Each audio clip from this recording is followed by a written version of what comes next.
What's up, guys? Nolan here. As you can see from the title and the thumbnail, I'm sure you've gotten the hint. So it's been a long few years since this originally popped up. It's been, I guess, fun. I don't know if fun's the right word. It's been a lot of harsh times. Been a lot of, there's been some fun times, but a lot of harsh times that have come from this whole ordeal. But it is redeeming, I guess it's the proper word, is redeeming. There's been some redemption today from this quote-unquote event, which I'm pretty sure is not an event. I'm pretty sure this is sticking around for quite a while. If it is, they put a whole lot of work into this, and it's also pretty lore intensive. So I don't think this event is an event. I think it's going to stick around. We'll see what ends up happening with it. And don't worry, we'll get to what the event is and how to get through that stuff. But first, the major headline of the day, literally in terms of this video, the nuke is real. The EMP, more specifically, is real. We are looking at it inside of the Labyrinth, which is this new event, this new entire location that has popped up with the events of today. Again, don't think it's going to be an event. I think it's going to stick around based off the amount of work that they've put in here. Maybe it is an event. Maybe they're pulling our chain here with how this works out. Maybe it's just too perfect. I'm not sure. But just in case you don't know, TLDR, several years ago when Lightkeeper was first released, me and the Sons of Soon, which is originally where the Sons of Soon name came from, were doing these ARS scavenger hunts, and we were doing these lore scavenger hunts, and put together that Lightkeeper was, of course, part of the cult. The cult worships the blue flame. The blue flame was an EMP that was detonated above the Norvinsk region, aka Tarkov, which put the region into the state of dismay that it's in right now, causing the events that are happening within the game's universe. The cult want that blue flame back. There's two things that set off an EMP device and a nuke. Nuke's let off Lightkeeper being part of the cult. He's got access to nuclear material, radioactive material at the very least. That's the part we never really got through, but that's where we were heading, and we just figured, oh, the game wasn't released yet, so we didn't get to that part. That lighthouse runs on radioactive, aka nuclear material of some kind, and apparently that's pretty common to make sure that they have all the power that they need to stay running. And there's also massive warnings all over the lighthouse. So putting two and two together there, he's got access to radioactive or nuclear material, whatever it might be, that nuclear reactor, whatever it might be. Part of the cult, or potentially runs the cult in some way, shape, or form. They're going to try and set off that. We just never actually had the device. Well, guess what? Today's event was. It brings you to this labyrinth, which is guarded by some kind of version of Tagilla, which looks absolutely badass, and some kind of version of Killa, which is also badass.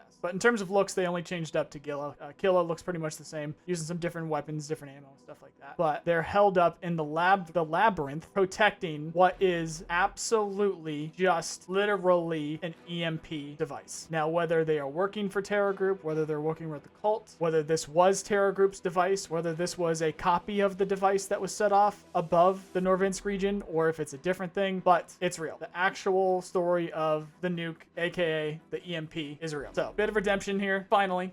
If anybody's wondering, like, why is he making it such a big deal? Personally, I took a lot of flack for this because it never ended up happening. They're like, oh yeah, where's the EMP? Where's the nuke? And then as a news guy, obviously everybody's like, oh, he's just making stuff up, which people are going to still think I make stuff up, which is actually why I took a major step back from Escape from Tarkov, because I'm done with it. I'd like to be able to talk about the games that I like. I would like to be excited for things and be able to do that. So that stopped happening for me for Tarkov for quite a while, and I got interested in some other games, which, by the way, there were some big updates for Star Citizen stuff today, which I didn't do because Tarkov stuff was going on. So if the love comes back for Tarkov, which today it did a lot, then I'll come back to doing Tarkov to a point where, it's actually fun again. But we'll see what happens there. Either way, EMP is in. That was a big weight off my shoulders, and all the Sons of Soon shoulders too. Big congrats to all you guys, any of you guys that might be listening to. It's been a long few years. Anyway, in case you didn't get the hint earlier, we will actually go through what the actual event is. So let's get to that. Now, what's going to happen, which we actually I'm not completely certain what the prerequisites to actually be getting this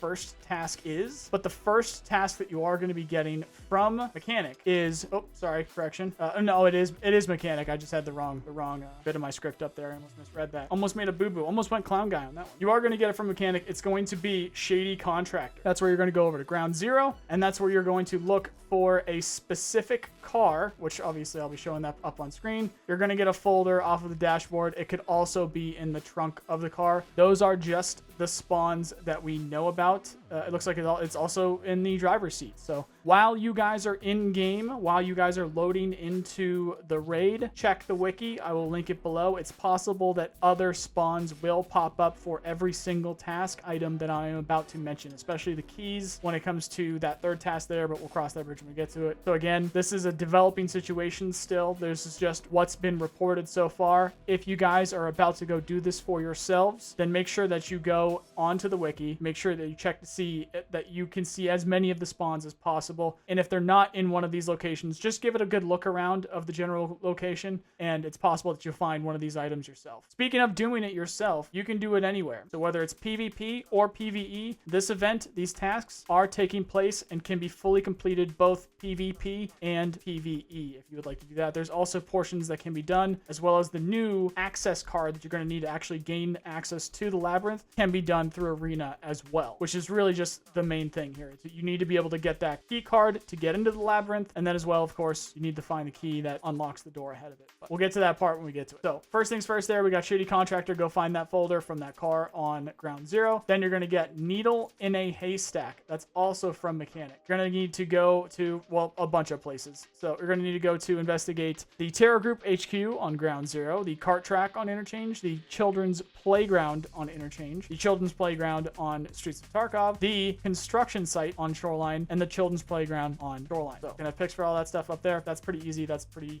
just don't die. Now, I don't mean don't die as in you need to do it in one run. Just, if you die, it's gonna reset, not reset your progress. It's gonna take longer. So you don't need to do it in one run, but obviously still need to be able to survive and get to all these. Next is going to be Hidden Lair. This is the key that I was mentioning before. So there is a lot of spawns for this key. Again, if you guys are heading in there, make sure you check the link in the description. That is the Escape from Tarkov wiki. They're going to be posting as much as they can about these keys, and then also potentially check my Twitter. I have a bit of a thread there going for keys that people are going to keep posting to. So if you're having trouble finding one of these keys, which are the Kenosis LLC facility key, if you are having difficulty finding that, then again, check the wiki, check my Twitter post, check my Twitter, and that is going to then gain you access to the hideout. Or should I say Tagilla's hideout, or should I say again, Shadow of Tagilla hideout, which is also the Labyrinth. Now, this is potentially where we can get into some trouble because, again, work in progress here. We're still gathering information, but we believe the only prerequisite in order to continue from this point is a time lock. So we believe you just need to wait 30 minutes, and then you will gain access to the next task that comes from Ragman, and that is going to be Sensory Analysis Part 1. Bring him a bottle of moonshine, and by him I mean the BTR driver. Bring the BTR driver a bottle of moonshine, which he will then complete Sensory Analysis Part 2. The BTR quest is Sensory Analysis Part 2, and then after completing that, a couple of things happen. We believe this is also a weight limit. They're not weight limit. This is also a time lock of some sort, of whatever the right word is here. I'm blanking on a lot of words these days. Wait 30 minutes. If you wait 30 minutes, these should pop up. We've got Hot Zone from Ragman, which will require you to stash 12 ballistic plates and nylon gear rigs, of which he gives you 6, but then you're going to need to source 6 more. I tell you what, that's a lot of stuff. That's a lot of raids. It's pretty difficult. If you, for some reason, want to do it that way, you can. However, there is another way to do this. There was another task that you should gain access to for Arena if you find yourself in a good position to be able to do well in Arena, especially with Last Hero, because the other one that, again, should pop up is called Competition Protection, which you will gain from playing the main game, but you will, of course, after you hear the specifics here, you're going to need to complete it in Arena. So you're going to need to eliminate enemies in Arena, which are going to be 50. So get 50 kills in Arena, and then take at least third place in Last Hero in Arena, which is the free-for-all game mode, 5 times. So come in at least third place 5 times in Last Hero and get 50 kills. So basically, play a bunch of games of Last Hero. Eventually, you will gain access to the Labyrinth access keycard. No, not Labs, Labyrinth access keycard. That's going to immediately get you 3 runs into the Labyrinth, and then it will also gain access to being able to actually purchase that Labyrinth access keycard from Ref for a bunch of GP coin. I actually don't know what it is off the top of my head. I'll put it up on the screen if I end up figuring out by then. So again, you can either go and stash all of those rigs and plates, or you can go and get these kills in Arena. It'll be up to you. And again, there should be a time lock on that. It should be about half an hour. Wait an hour or so after completing those tasks. If it don't pop up, then make sure you check out Twitter. Go jump into a stream of somebody that is playing in the Labyrinth and go ask them about it. This is a developing situation. Usually I wait more time before I go and make tutorials like this, but it's a pretty cool event. So want to make sure that you guys can take part, because it does not just end there. Once you actually gain access to the Labyrinth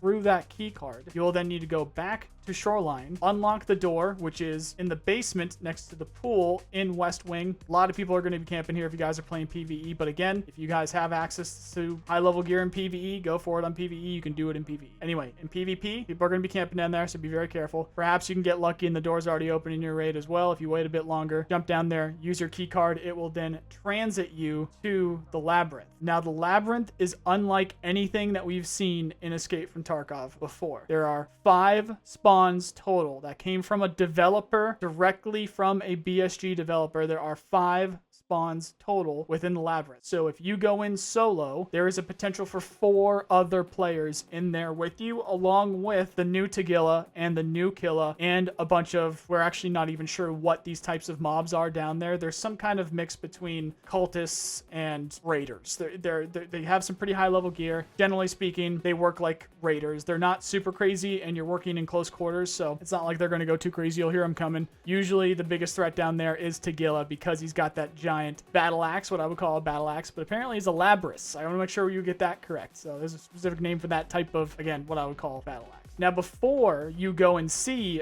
those guys, you're going to need to actually survive your entrance. So there's actually a puzzle for each of the 5 spawns in the Labyrinth. Some of them require turning off traps, of which there are many, which we'll talk about in a second. Some of which include finding keys, finding a blowtorch, and otherwise just not dying. But there's always some kind of locked door or trap that you need to deactivate, or again, if it's a locked door of some kind, open, or a lock that you need to cut in order to actually gain access to the Labyrinth. So what you need to do is look around. There's going to be, if a key is involved or if the blowtorch is involved, they spawn in different spots. Look in buckets, look in rubble, be very careful. And again, gotta tell you guys, make sure you check out the wiki, look for updates, check out my Twitter, look for updates. There's lots of threads on there, developing situation. So it might just be in a different spawn. But usually, once you get the hang of it, if you've played enough Tarkov, you get the idea of where they like to hide keys.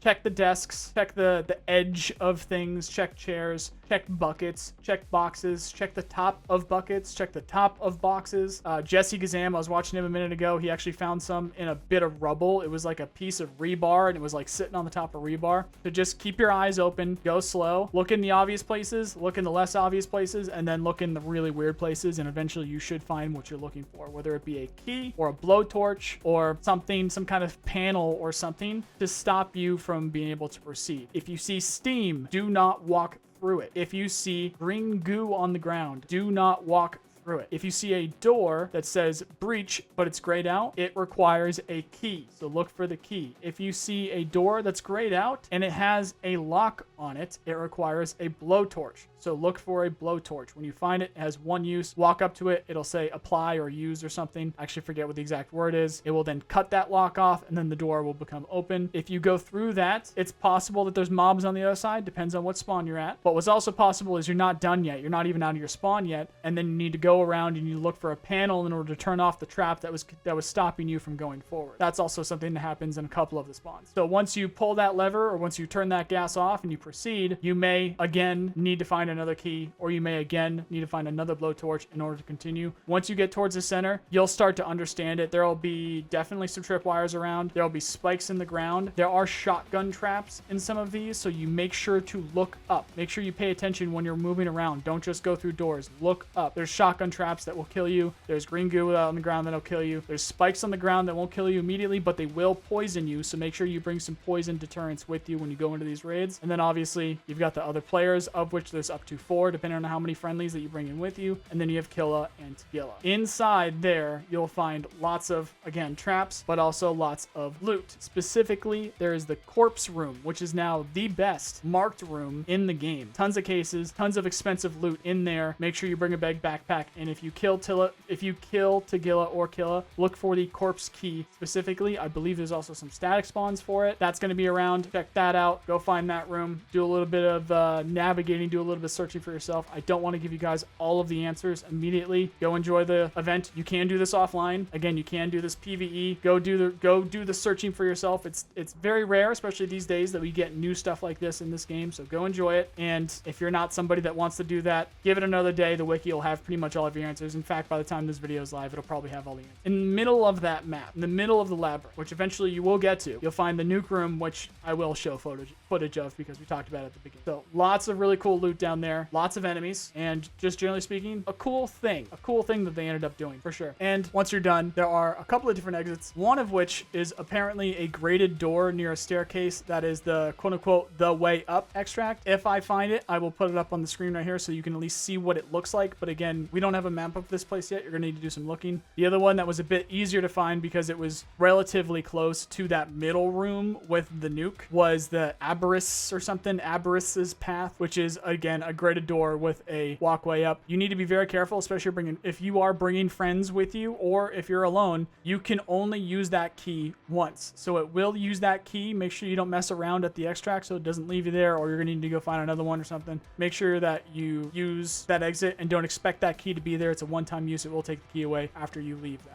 Those are your two exits that we know about right now. And again, if you guys are looking for more info, go ahead and check out the wiki. But that's a developing situation. It's a cool new event. I suggest you guys go check it out. And I'll leave the link to the wiki in the description there, and maybe the top comment or something too. That was a long day. My voice is almost gone, so gonna end it there. Congrats to all the Sons of Soon out there. You guys know who you are. Been a long few years there since the first nuke theory popped up, and we were right. It's cool thing to see. We'll see now. Hell, you know what? This isn't even the end of it. It's just we just have confirmation. At least we can actually see the device with our own eyes in game instead of just having to think it up. So we've still got the whole freaking release of the game to go and see what these characters try to actually do with this device, whether it be Terror Group or whether it be Lightkeeper, or maybe it'll be Prapper or Therapist or Peacekeeper, or maybe it'll be Rizzy. Maybe it'll be somebody we don't even know yet. We're gonna try and pull some things off with it, and that'll be cool. No news in terms of this whole Q2 2025 stuff that Nikita is doing, but you guys know me. If there's something interesting going on, I'll make sure to bring it up. But that's what we got for today's Labyrinth event. There is a Labyrinth involved. Tagilla's got it. So go have fun with that, whether you're in PvP, PvE, or Arena. Go have fun with that, guys. Let me know how you do. Let me know if you find anything else interesting. It seems like there's going to be some other things happening here. There's some other like intel folders and stuff. So let me know what you guys think. Otherwise, thank you very much for watching. Thank you guys for being, and hope you have a nice day.